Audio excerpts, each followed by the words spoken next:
K കരുണാകരന്റെ ആത്മാവ് കോൺഗ്രസിന് വീണ്ടും പാരയാകുന്നു. കരുണാകരൻ വെള്ളവും വളവും നൽകി വളർത്തിയ പാർട്ടിയിലെ ഒരു വിഭാഗം പുതിയ പടപ്പുറപ്പാടുമായി രംഗത്ത്. തൃശൂർ സീറ്റിൽ പത്മജ വേണുഗോപാലിനെ പരിഗണിക്കണമെന്ന ആവശ്യവുമായാണ് അവർ രംഗത്തിറങ്ങിയിരിക്കുന്നത്. കേരള രാഷ്ട്രീയത്തിലെ ഭീഷ്മാചാര്യൻ എന്നറിയപ്പെടുന്ന കെ കരുണാകരനെ പൂർണ്ണമായും ഇല്ലാതാക്കാനുള്ള ഇന്നത്തെ നേതാക്കളുടെ നീക്കത്തെ ശക്തമായി പ്രതിരോധിക്കാൻ തയ്യാറെടുക്കുകയാണ് ഈ വിഭാഗം. കരുണാകരൻ കൈപിടിച്ചുയർത്തിക്കൊണ്ടുവന്ന നേതാക്കളെല്ലാം തന്നെ ഇപ്പോൾ പല വഴിക്ക് പോയി കഴിഞ്ഞു. എന്നാൽ അവസാന കാലം വരെ അദ്ദേഹത്തോടൊപ്പം നിന്ന താഴെത്തട്ടിലുള്ള നേതാക്കളും പ്രവർത്തകരുമാണ് കോൺഗ്രസിന് പുത്തൻ തലവേദനയുണ്ടാക്കുന്നത്. കഴിഞ്ഞ കുറെ കാലമായി ഈ വിഭാഗത്തിന് പാർട്ടിയിൽ വേണ്ടത്ര പരിഗണന കിട്ടുന്നില്ലെന്ന പരാതി ശക്തമാണ്. ഇതുവരെ അടക്കി വെച്ചിരുന്ന പ്രതിഷേധം പുറത്തെടുക്കാനുള്ള കോപ്പുകൂട്ടുകയാണിവർ. മരണമടഞ്ഞ് വർഷം 9 ഇന്ന് പാർട്ടിക്കുള്ളിൽ അദ്ദേഹം ഒരു വികാരമാണ്. പാർട്ടിയിലെ താഴെത്തട്ടിലുള്ള നേതാക്കളിലും പ്രവർത്തകരിലും ബഹുഭൂരിപക്ഷവും ഇന്നും അദ്ദേഹത്തിന്റെ പക്ഷക്കാരാണ്. എന്നാൽ പാർട്ടി വിട്ടുപോയ ശേഷം മടങ്ങി വന്ന കെ കരുണാകരനെയും ഒപ്പമുണ്ടായിരുന്നവരെയും തീർത്തും അവഗണിക്കുന്ന നടപടിയാണ് പലപ്പോഴും അധികാരം കൈയാളിയ നേതാക്കൾ കാട്ടിയതെന്നാണ് ഇവരുടെ പരാതി. കരുണാകരൻ പാർട്ടിയിൽ മടങ്ങി വന്നെങ്കിലും പിന്നീട് ഒരിക്കലും അദ്ദേഹത്തോടൊപ്പം നിന്നവരെ വേണ്ട വിധം പരിഗണിച്ചിട്ടില്ല. അതാണ് കഴിഞ്ഞ തെരഞ്ഞെടുപ്പുകളിൽ കണ്ട ഫലമെന്നും അവർ ചൂണ്ടിക്കാട്ടുന്നു. ഇതിനുള്ള ഏറ്റവും ശക്തമായ ഉദാഹരണമായി അവർ ചൂണ്ടിക്കാട്ടുന്നത് കൊല്ലം ലോക്സഭാ സീറ്റാണ്. അവസാനം വരെ കെ കരുണാകരനോടൊപ്പം നിന്ന അദ്ദേഹത്തിന്റെ ഏറ്റവും വലിയ വിശ്വസ്തനെന്നറിയപ്പെട്ടിരുന്ന പീതാംബരക്കുറുപ്പിനാണ് 2009 ആ സീറ്റ് നൽകിയത്. അന്ന് സീറ്റ് കെ കരുണാകരനായി നൽകുന്നുവെന്നാണ് പറഞ്ഞിരുന്നത്. എന്നാൽ 2010 അദ്ദേഹം മരണപ്പെട്ടു.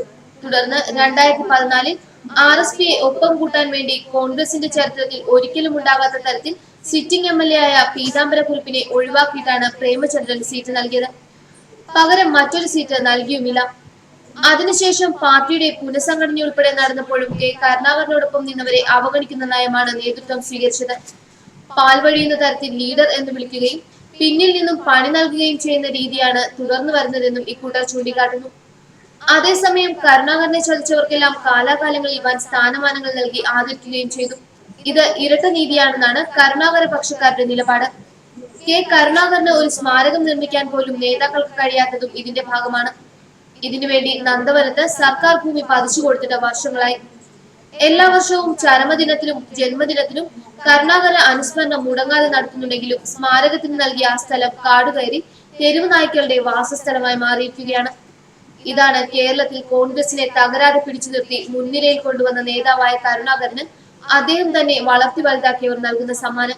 മറ്റെല്ലാത്തിനും കോടികൾ പിരിക്കാനും അത് എവിടെ പോയെന്ന് ആരെയും അറിയിക്കാതിരിക്കാനും കഴിയുന്ന നേതൃത്വത്തിന് കരുണാകരന് സ്മാരകം നിർമ്മിക്കാൻ മാത്രം ഫണ്ട് ലഭിക്കുന്നില്ലെന്നും ഇവർ പരിഹസിക്കുന്നു.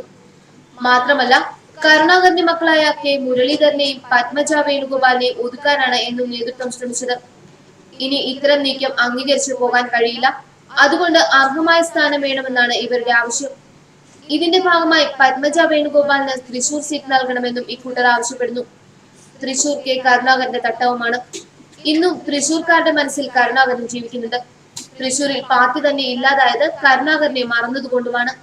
കഴിഞ്ഞ നിയമസഭാ തെരഞ്ഞെടുപ്പിൽ തന്നെ അക്കാര്യം വ്യക്തമായതാണ്. അതുകൊണ്ട് ഇക്കുറി കരുണാകരനായി ആ സീറ്റ് വിട്ടു നൽകണം. കരുണാകരന് വേണ്ടി മുമ്പ് നൽകിയ കൊല്ലം സീറ്റ് RSPക്ക് വേണ്ടി എടുത്തതിന് പകരമായി തൃശൂർ സീറ്റ് വേണമെന്നാണ് നിലപാട്.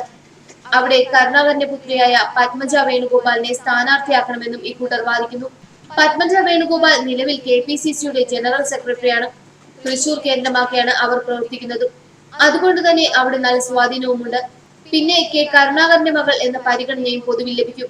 അതുകൊണ്ട് പത്മജ വേണുഗോപാലിനെ ഇക്കുറി തൃശൂരിൽ സ്ഥാനാർത്ഥിയാക്കണമെന്നാണ് ആവശ്യം. ഇക്കാര്യം ഹൈക്കമാൻഡിനെയും AK ആന്റണിയെയും അറിയിക്കാൻ ഇവർ തയ്യാറെടുക്കുകയാണ്. ഇനിയും അവഗണനയാണ് തുടരുന്നതെങ്കിൽ തെരഞ്ഞെടുപ്പിൽ ന്യൂട്രൽ ആകാനാണ് ഇവരുടെ തീരുമാനം. കരുണാകരന്റെ അനുയായികളില്ലെങ്കിൽ ഇന്നും താഴെത്തട്ടിൽ പാർട്ടിയുടെ പ്രവർത്തനം സാധ്യമാവില്ല. അതുകൊണ്ട് ഇക്കാര്യത്തിൽ ശക്തമായ സമ്മർദ്ദത്തിന് ഒരുങ്ങുകയാണ് ഇക്കൂട്ടർ. ന്യൂസ് ഡെസ്ക് മലയാളി വാർത്ത.